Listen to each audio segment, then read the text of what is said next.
नमस्कार and welcome back. पूरे बंगाल के अंदर जो सेंटर ऑफ पावर है उसको हिला के रख दिया अमित शाह ने।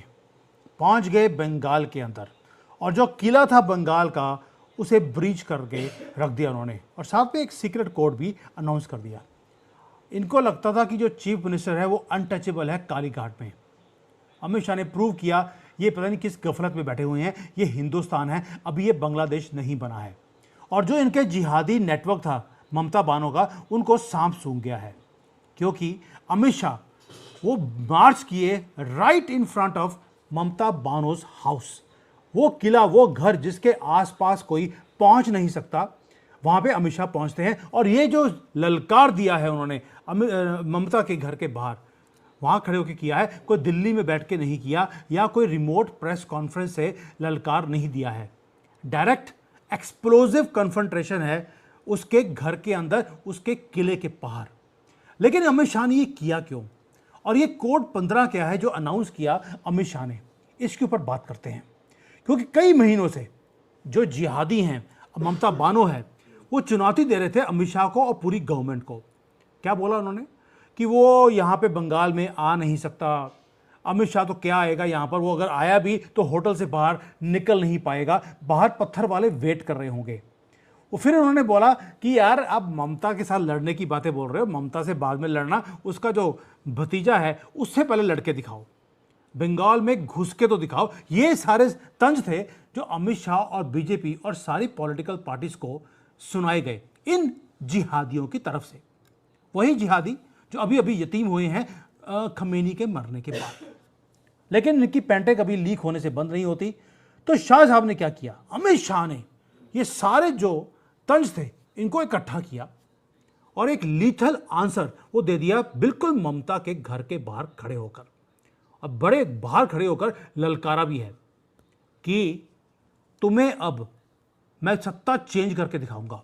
और पूरे स्टेट के अंदर जो हिंदुओं को डरा के रखा होता ममता बानो ने, वहां पर खुद खड़े होकर जब ललकार दिया है, ये सारे हिंदू भी जाग गए हैं कि यार इतना भी डरने की जरूरत नहीं है। वो क्यों बोल रहा हूं उसका भी रीजन है। अब वेट कीजिए आगे क्या हो रहा है कि जो ये ट्रिगर है, पहली बात ये है कि जो ट्रिगर पॉइंट था कि अमित शाह को जाके ललकारने की जरूरत क्यों पड़ी। सिर्फ इसलिए नहीं कि अमित शाह को ललकारा था तो उन्होंने जाके ममता को ललकार दिया, नहीं, उसका रीजन कुछ और भी था। आप ये देखिए, ममता ने एक ऐसा अनप्रेसिडेंटेड एक माहौल बनाया हुआ है इलेक्शन से पहले कि हिंदुओं को डरा के रखना है कि हिंदू घर से बाहर ही ना निकले।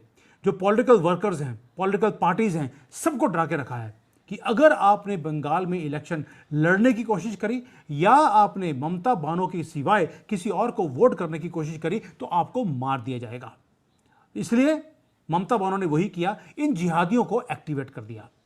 अनचेक्ड केओस आपको बंगाल की हर सड़क के ऊपर आपको दिखाई देता है। गंदी वाली टोपी, बकरी वाली दाढ़ी और एक गंदे से हरे रंग के कपड़े डालकर, जिसका पजामा एक लंबा और दूसरा छोटा होता है, नाड़ा भी इनका खुला ही रहता है, वो आपको दिखते हैं पूरे बंगाल में। वायलेंस पूरी है। पॉलिटिकल कोई कॉन्वे जा रहा है, कोई पॉलिटिकल रैली है, उसके ऊपर पथराव शुरू हो जाता है। जजेस, उनको भी नहीं छोड़ा गया। डे लाइट में उनको अपनी जिंदगी को बचाने के लिए भागना पड़ा। अगर कोई व्हीकल्स आते हैं, आपने देखा, उसको आग लगा दी जाती है। मालदा में ये सारा कुछ हुआ, जो हाईवे था वहां का। इनको लगता था कि हम टेरर दिखाएंगे, सारे डर जाएंगे और हम रूल करेंगे हमेशा के लिए। दे वर रॉन्ग। ये भारत है, तुम्हारा बांग्लादेश नहीं है, जहां पे तुम्हें मूतने के लिए भी जो रेलवे स्टेशन की छत है उसके ऊपर जाकर ये मूतते हैं। कभी देखना जाकर, पूरे वीडियोस वायरल हैं पूरे दुनिया में कि बांग्लादेश के अंदर ये हालत है इनके कंट्री की। लेकिन ये चाहते हैं कि जैसे वहां पर कूड़े के ढेर में रहते हैं तो भारत को भी कूड़े का ढेर बनाना है। ये भारत है। हिंदुओं ने 1000 साल से तुम्हारा कटा हुआ पूरा काटा है, अब इनका पत्ता कटने वाला है बंगाल के अंदर भी, क्योंकि इन्होंने एक रेड लाइन को क्रॉस किया। रेड लाइन को इतना क्रॉस किया कि अमित शाह को जाना पड़ा बंगाल में। लेकिन उससे पहले हमारे सुप्रीम कोर्ट, ओहो, ये भी जाग गए। पहली बार मैंने देखा है कि सुप्रीम कोर्ट इन जिहादियों के लिए रात के अंधेरे में कोर्ट नहीं खोली, बंगाल के लिए खोली है। और उन्होंने एक विप जारी कर दिया कि अगर ये गुंडागर्दी बंगाल में बंद नहीं हुई तो हम छोड़ने वाले नहीं हैं। तो जस्टिस जो है, वो भी चीफ जस्टिस, उन्होंने भी अपना हथौड़ा लगा दिया बंगाल के ऊपर। अमित शाह के ऊपर नहीं लगाया। शुगर कीजिए, मुझे लगता है अमित शाह ने भी 15 करोड़ दे दिए होंगे। हैमर दिया है बंगाल की गवर्नमेंट के ऊपर। ममता को मालूम था कि अगर वो अब कंटिन्यू करेगी, सुप्रीम कोर्ट बाहर आ गया है, उसकी गवर्नमेंट चली जाएगी। इसलिए इमीडिएटली उसका रिएक्शन क्या हुआ, जो ये गुंडे थे सड़कों के ऊपर वो पैरालाइज हो गए, अब नहीं आ रहे। सेंट्रल सिक्योरिटी फोर्सेस को उतार दिया गया, अग्रेसिवली उनको डिप्लॉय किया है पूरे स्टेट के अंदर, और जो इलेक्शन कमिश्नर है उसको भी पूरी छूट दे दी, जो करना है करिए। जितने इलीगल करोड़ों में जो वहां पर कॉकरोच बैठे हैं, इनके नाम काटिए। मैं बार बार बोलता हूं, दोबारा बोलता हूं, मजा आता है। ये बड़ा रो रही है ममता बानो कि देखिए लोगों को नाम काटे जा रहे हैं। ममता बानो को मेरा आंसर है, जिनका कुछ कटा है बचपन से, उन्हीं का कट रहा है। हमारा तो कटा नहीं, इसलिए हमारा नाम भी कट नहीं रहा। तो भाई इसमें प्रॉब्लम क्या है, जिनका कटा था उनका कट रहा है। अब एक काम और किया अमित शाह ने, इलेक्शन कमीशन को भेज दिया, सुप्रीम कोर्ट की तरफ से रूलिंग आ गई। साथ में एक काम और किया कि उन्होंने देखा कि यहां पर ममता बानो के पास जितने भी पुलिस ऑफिसर्स हैं वो करप्ट हैं, डिस्ट्रिक्ट मैजिस्ट्रेट्स हैं वो भी करप्ट हैं। ये सारे या तो डर के मारे या पैसे लेते हैं ममता बानो से। अब इनके ऊपर भी काज गिरनी शुरू हो गई कि अब आप अपने पॉलिटिकल बॉसेस के नाम के बिहाइंड आप हाइड नहीं कर सकते। आपके करियर को ऑफिशियली चॉप कर दिया जाएगा सेंट्रल गवर्नमेंट की तरफ से। अब वो भी थोड़ा से लाइन में आ रहे हैं, वैसे भी बहुत लोगों को शिफ्ट कर दिया गया है। अब आते हैं, ये तो हो गया ग्राउंड वर्क, जहां पर ग्राउंड वर्क क्रिएट किया गया ताकि अमित शाह वहां पहुंचे, और उसके बाद मास्टर स्ट्रोक शुरू होता है।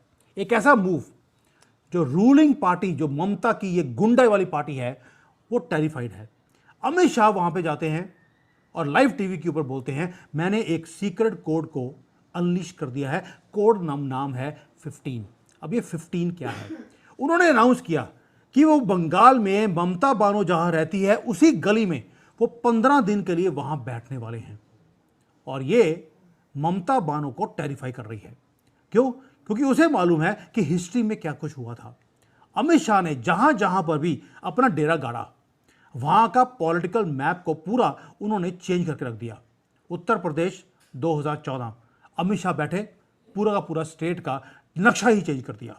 2019 में उन्होंने पूरे भारत के ऊपर उन्होंने डेरा बना लिया कि मुझे ये इलेक्शन जीतने हैं।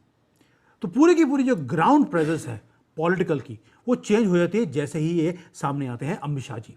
चाणक्य ऐसे ही नहीं बोला जाता। इसीलिए जो ममता बानो के गुंडे हैं आज सदमे में हैं, उन्हें मालूम है कि बिग बॉस वो आ गया है।